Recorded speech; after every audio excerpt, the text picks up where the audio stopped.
President Darling, Director Mercado, distinguished guests, family and friends, it is my honor to be selected by my classmates to speak to you today.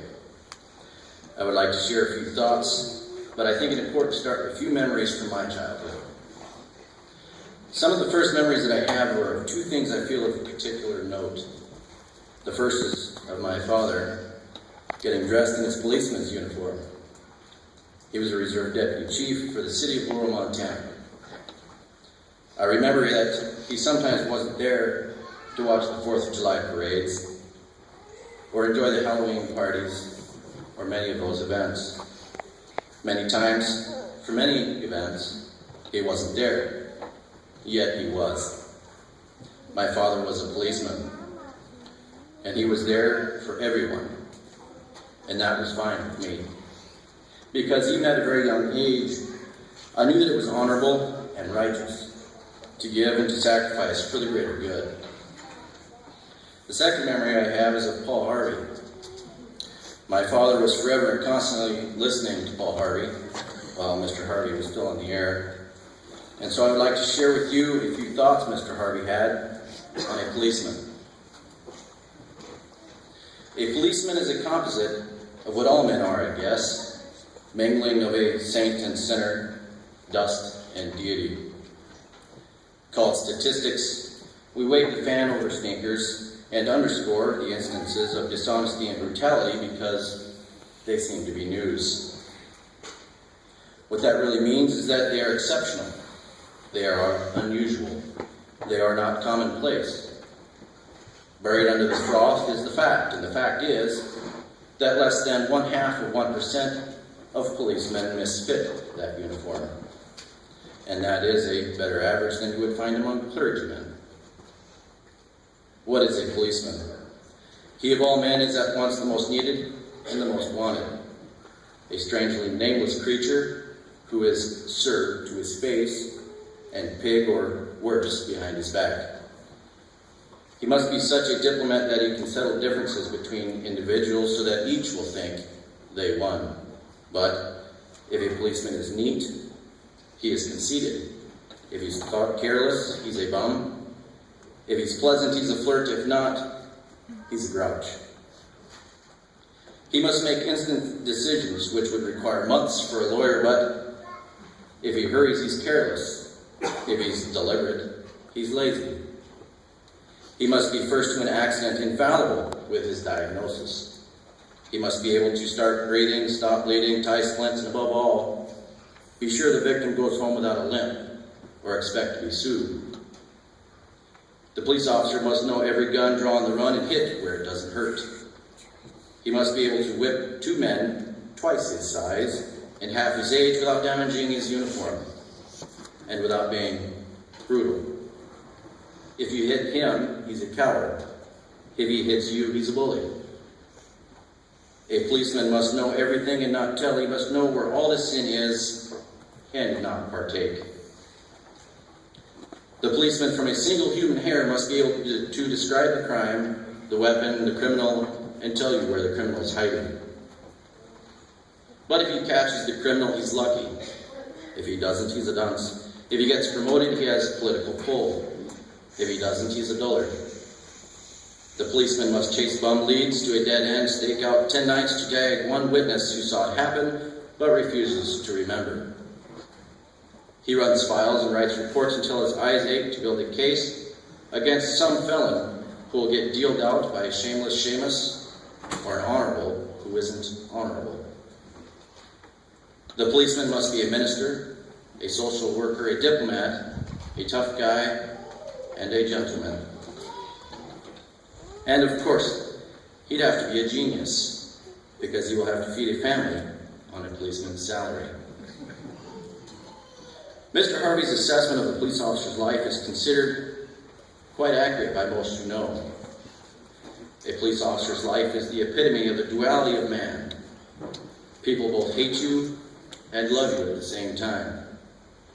They say you could have done better when you did well, and hate you when mistakes are made.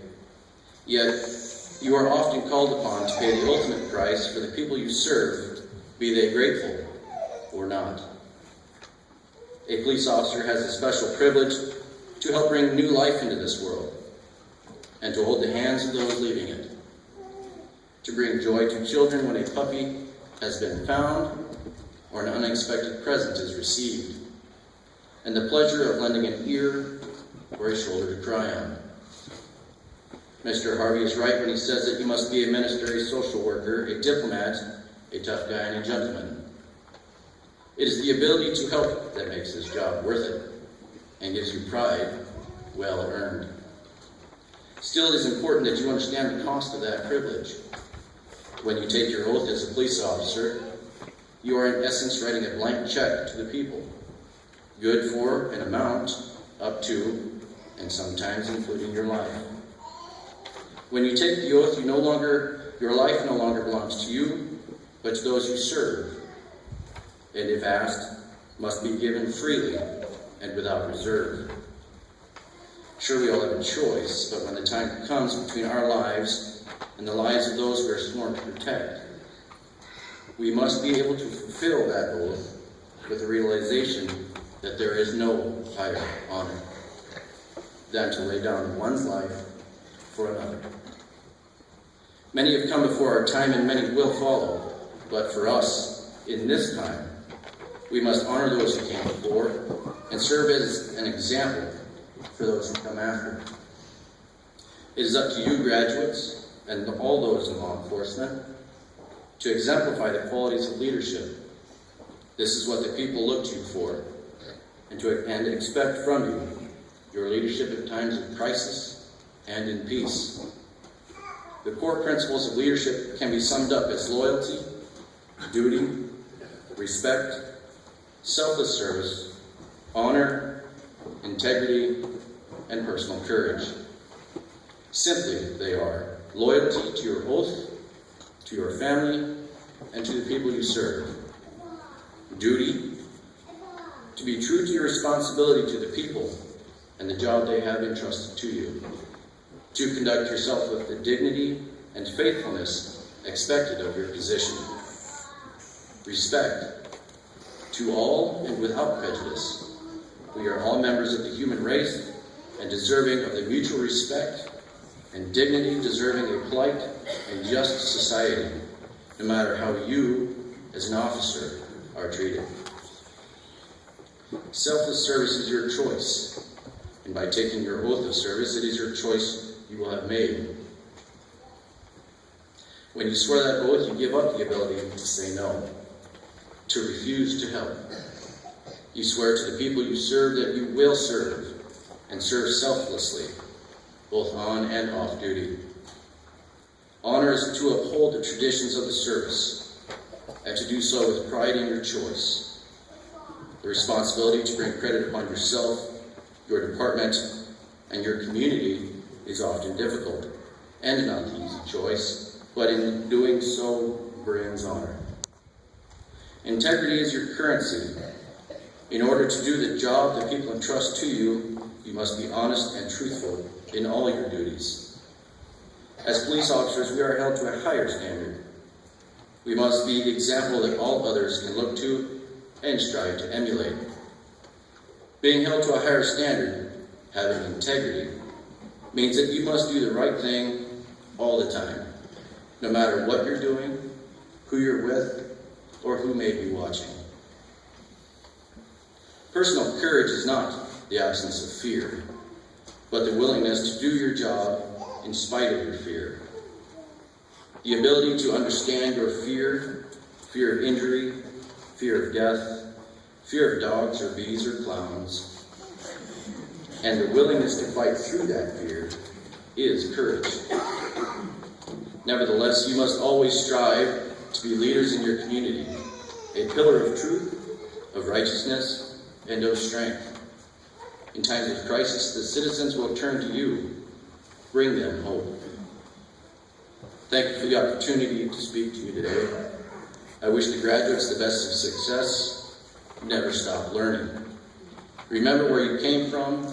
It makes you who you are. Be true to yourself and your work. Look after each other and the people you serve. I pray you all have a long, and honorable career. At this time, I'd like to invite Mr. Warner up here for the presentation of a gift.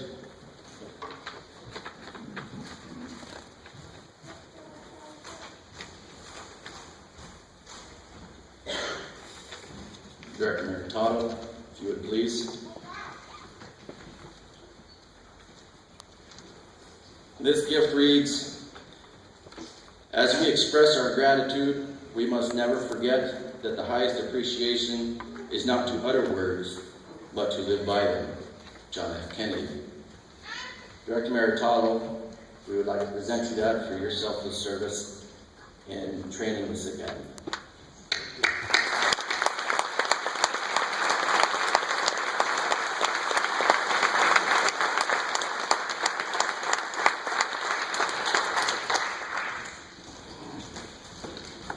Thank you very much. It is always a pleasure to see